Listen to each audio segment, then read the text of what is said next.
Berlin était reconnu comme coupable pour les chefs d'inculpation requis contre lui.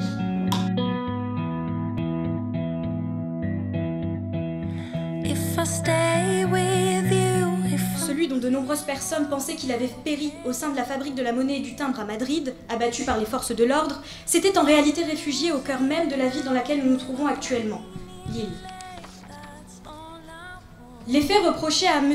Andrés de Fonolosa Gonçalves sont ceux de tentative de vol, mais surtout d'homicide. Tous les gentils voleurs bienveillants, ce sont des robins des bois low cost qui en profitent. Ce serait plutôt un suivi médical qu'un séjour en prison. Réfléchissez-y bien. Vous, au fond, il est un danger pour toute la société. Ici devant vous, Andrés de Fonolosa Gonçalves. Berlin pour les intimes. Nous le savions déjà, vous êtes un voleur de renommée internationale. Mais nous avons appris de nouvelles choses sur votre personne. Cher jury, je vais vous démontrer en 3 points que M. Andrés de Fonolosa est bien coupable des faits qui lui sont reprochés. Je suis content de la sentence parce que je me suis battu pour qu'il soit condamné et du coup il finira sa vie en prison et du coup ça me va très bien. Je suis très content. Principalement, on s'est quand même inspiré de la vraie juridiction française. Donc, comme vous l'avez vu, il y a un magistrat, un procureur, un avocat, donc toutes les personnes légales dans un tribunal. Mais aussi, comme vous l'avez vu, on a voulu faire un truc assez rigolo, entre guillemets. Donc, pas trop donner d'articles de loi ou de choses très formelles comme ça peut l'être le cas dans le cas d'un réel procès. Donc, c'était un spectacle en soi.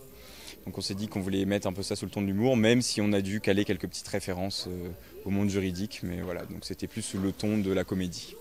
Il a tué, donné l'ordre de tuer, volé, violé, traîné dans la boue jusqu'à ses propres coéquipiers. Pourquoi? Disparaître lors de l'assaut final?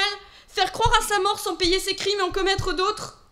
À quel moment un être humain sensé peut avoir ne serait-ce que pitié de ce monstre, si ce n'est des monstres comme lui?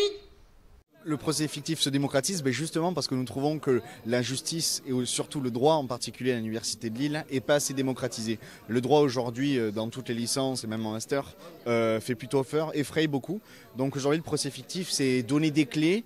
On a aujourd'hui parlé de plusieurs articles de loi, par exemple. C'est donner des clés pour les jeunes aujourd'hui pour justement s'investir encore plus dans le droit et comprendre surtout ce qui se passe. Il y a de cela quelques années, j'étais diagnostiqué de la myopathie de Elmer.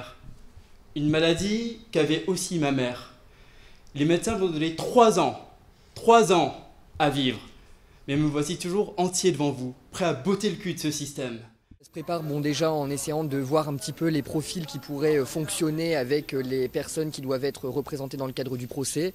Ça se prépare donc du coup de manière collective en s'intéressant aux trames que les uns et les autres vont faire pour pouvoir établir une réelle cohérence entre chacune des interventions. Je dirais que l'enjeu un petit peu de ce rôle, c'est de gérer un peu les états d'âme de chacun, les différents profils, de gérer aussi le stress, de gérer les aléas de dernière minute.